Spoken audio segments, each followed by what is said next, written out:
Hi ಎಲ್ಲ ನನ್ನ ಪ್ರೀತಿಯ ವೀಕ್ಷಕರಿಗೆ ನಮ್ಮ ಕಲೆ ಯೂಟ್ಯೂಬ್ ಚಾನಲ್ಗೆ ಸ್ವಾಗತ. ನಾವಿವತ್ತು ಒಂದು ವಿಶೇಷವಾದ ಪ್ರೋಗ್ರಾಮಿಗೆ ಹೋಗೋಣ ಅಂತ ಹೊರಟಿದ್ವಿ. ಅದೇನಪ್ಪ ಪ್ರೋಗ್ರಾಮು ಅಂದರೆ, ನಮ್ಮೂರಲ್ಲಿರೋ ಅಂಥ ಕೆರೆ ಇವತ್ತು ಕೋಡಿ ಬಿದ್ದಿದೆ. ಅಂದರೆ ಬಿದ್ದು ಸ್ವಲ್ಪ ದಿನ ಆಗಿದೆ. ಇವತ್ತು ಗಂಗಮ್ಮ ಮಾಡೋಕ್ಕೆ ಅಂತ ಎಲ್ಲ ಬಂದಿದ್ದೀವಿ. ಬೇರೆ ಕಡೆ ಎಲ್ಲ ಕಟ್ಟೆ ಅಥವಾ ಕೆರೆ ಕೋಡಿ ಬಿದ್ದಾಗ ಕೆರೆಗೆ ಬಾಗಿನ ಕೊಡೋದು ಮಾಡ್ತಾರೆ. ಆದರೆ ನಾವು ಏನು ಬಾಗಿನ ಕೊಡಲ್ಲ, ಓನ್ಲಿ ಗಂಗಮ್ಮ ಮಾಡೋದಷ್ಟೇ. ನೋಡ್ತಾ ಇರ್ಬೋದು, ನಮ್ಮೂರು ಗ್ರಾಮ ದೇವತೆ ಮತ್ತು ನಮ್ಮ ಪಕ್ಕದವರು ಎಳ್ನೋಡಿನ ಗ್ರಾಮ ದೇವತೆಯನ್ನು ಕರೆಸಿ ಎಲ್ಲ ಪೂಜೆ ಮಾಡಿಸಿ ಗಂಗಮ್ಮ ಮಾಡ್ತೀವಿ. ಪೂಜೆ ಅಂದಮೇಲೆ ಪಲ್ಲಾರ ಇರಲೇಬೇಕಲ್ಲ. ನೋಡ್ತಾ ಇರ್ಬೋದು, ಗಂಗಮ್ಮ ಮಾಡಿರೋ ಅಂಥದ್ದಿದ್ದು ನಮ್ಮೂರು ಆದಿಶಕ್ತಿ ಮತ್ತು ಕರಿಯಮ್ಮ ದೇವಿಯವರು.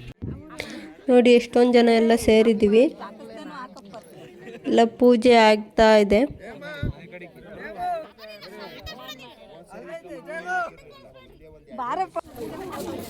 ಇದು ಕೆರೆಗೆ ಎಡೆ ಸಂತರ್ಪಣೆ ಮಾಡೋಕ್ಕೋಸ್ಕರ ಒಂದು ಟ್ಯೂಬ್ಗೆ ಗಾಳಿ ಹೊಡೆದು ಅದ್ರ ಮೇಲೆಲ್ಲ ಪೂಜೆ ಎಡೆ ಇಟ್ಟು ಪೂಜೆ ಮಾಡಿ ಕೆರೆಗೆ ಅರ್ಪಣೆ ಮಾಡ್ತಾರೆ.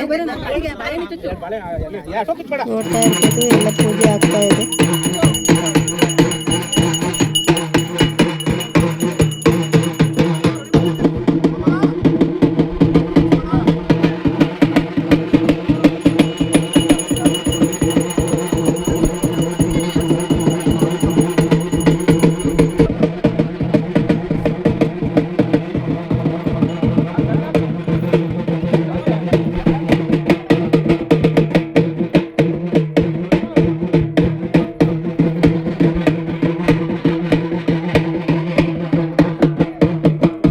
ನಿಮ್ಮೂರುಗಳಲ್ಲಿ ಕೆರೆಗಳು ತುಂಬಿದಾಗ ಏನು ಬಾಗಿನ ಕೊಡ್ತೀರಾ, ಗಂಗಮ್ಮನ ಮಾಡ್ತೀರಾ, ಏನು ಮಾಡ್ತೀರಾ ಅಂತ ಕಮೆಂಟ್ ಮಾಡಿ. ಥ್ಯಾಂಕ್ ಯು ಫ್ರೆಂಡ್ಸ್, ಎಲ್ಲರೂ ನೋಡಿ ಅಂತ ಹೇಳ್ತಾ ಸಬ್ಸ್ಕ್ರೈಬ್ ಮಾಡಿ ಅಂತ. ಬಾಯ್.